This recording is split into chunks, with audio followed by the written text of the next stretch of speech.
सत्य तो यह है कि कदम से कदम मिलाकर सभी स्टेक होल्डर्स बिहार के एसआईआर को पूर्ण रूप से सफल बनाने के लिए कटिबद्ध हैं, प्रयत्न कर रहे हैं और कठिन परिश्रम कर रहे हैं। जब बिहार के 7 करोड़ से भी अधिक मतदाता चुनाव आयोग के साथ खड़े हैं, तो न तो चुनाव आयोग की साख पर कोई प्रश्न चिन्ह खड़ा हो सकता है और न ही मतदाताओं की साख पर। कानून के अनुसार अगर समय रहते मतदाता सूचियों में त्रुटियां साझा न की जाएं, मतदाता द्वारा अपना प्रत्याशी चुनने के 45 डेज के भीतर माननीय उच्च न्यायालय में चुनाव याचिका दायर न की जाए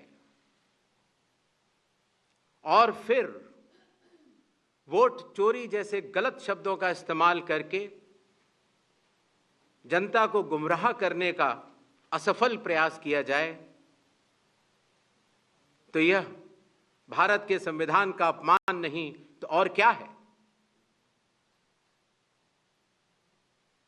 जहां तक कि मशीन रीडेबल मतदाता सूची का सवाल है,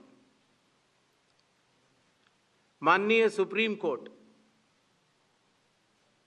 2019 में ही कह चुका है कि यह मतदाता की निजता का हनन हो सकता है। Voter privacy can be breached.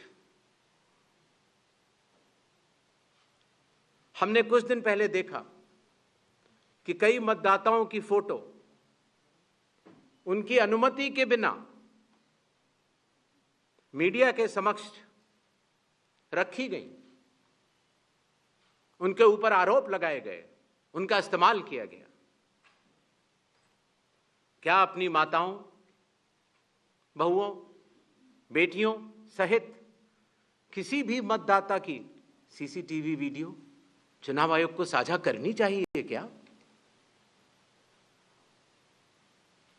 मतदाता सूची में जिसका नाम होता है वही अपने प्रत्याशी को चयनित करने के लिए वोट डालता है।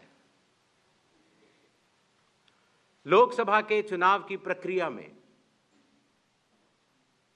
1 करोड़ से भी अधिक कर्मचारी, 10 लाख से भी अधिक बूथ लेवल एजेंट्स, 20 लाख से भी अधिक प्रत्याशियों के पोलिंग एजेंट्स चुनाव के लिए कार्य करते हैं। इतने सारे लोगों के समक्ष इतनी पारदर्शी प्रक्रिया में क्या कोई भी मतदाता वोट की चोरी कर सकता है? कुछ मतदाताओं द्वारा दोहरे मतदान के आरोप लगाए गए, सबूत मांगने पर जवाब नहीं मिला।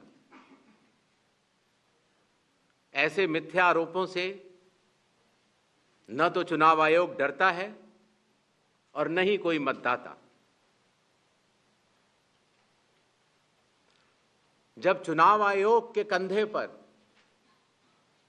बंदूक रखकर भारत के मतदाताओं को निशाना बनाकर राजनीति की जा रही हो, तो आज चुनाव आयोग सबको स्पष्ट करना चाहता है कि चुनाव आयोग निडरता के साथ सभी गरीब, अमीर, बुजुर्ग, महिला, युवा सहित सभी वर्गों और सभी धर्मों के मतदाताओं के साथ बिना किसी भेदभाव के चट्टान की तरह खड़ा था, खड़ा है और खड़ा रहेगा।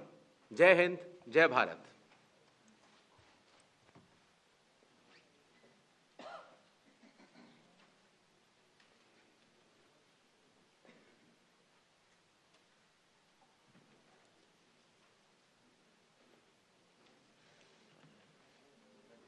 Mic, please.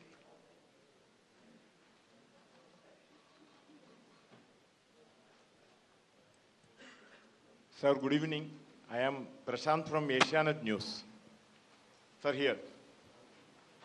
Here. Prashant from Asianet News. As you know, after Rahul Gandhi's press conference, there are many issues coming up from different states, including states like Kerala. Will you initiate an inquiry into all these allegations which are coming from different states?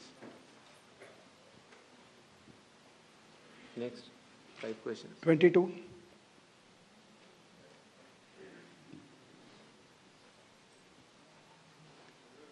Sir. Please. Yeah. Hi. Please. Yeah. Go ahead. Yeah. Sir, Aishwarya Paliwal from Aaj Tak and India Today. Sir, 2 questions.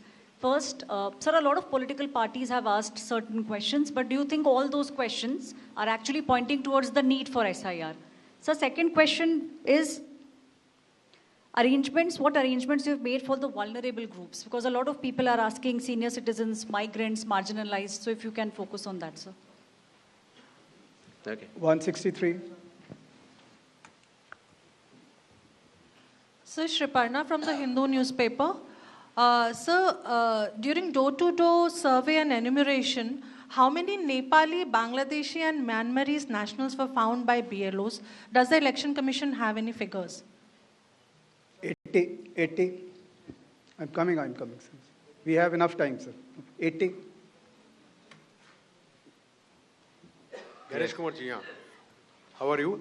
I think you are well. This is Sandeep Shornokar from Bardhaman newspaper. It's a West Bengal, one of the largest newspaper. मेरा question ये है कि बिहार के बाद बंगाल में कब SIR शुरू हो रहा है? 164.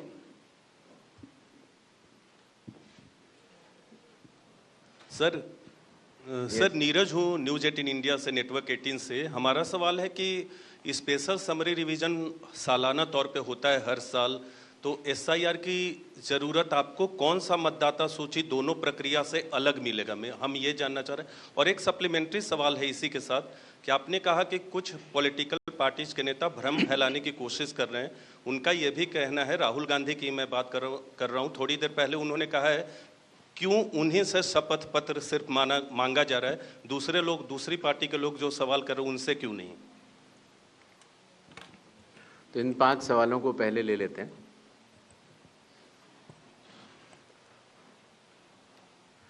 हमारे सारे मीडिया बंधुओं के माध्यम से मैं देश के मतदाताओं को ये बतलाना चाहता हूँ कि जब भी मतदाता सूची का रिवीजन होता है तो उसकी प्रक्रिया वही होती है जो मैंने आपको अभी शुरू में बताई। अर्थात सबसे पहले बूथ लेवल ऑफिसर्स और BLAs, राजनीतिक दलों के BLAs मिलकर एक ड्राफ्ट तैयार करते हैं और उसके बाद सभी राजनीतिक दलों को और उसी असेंबली कॉन्स्टिट्यूएंसी के मतदाताओं को ये अधिकार होता है कि वो उसमें त्रुटियां सुधारने के लिए आवेदन कर सकें। आवेदन 3 तरह के हो सकते हैं, या तो किसी का नाम छूट गया हो तो फॉर्म 6 होता है, या किसी का नाम गलत जुड़ गया हो या किसी और को जुड़वाना हो तो फॉर्म 7 होता है, और या कई बार उसमें विवरण गलत हो जाए, आपकी नाम की स्पेलिंग गलत हो जाए, फ़ोटो गलत हो जाए, एड्रेस गलत हो जाए तो फॉर्म 8 होता है।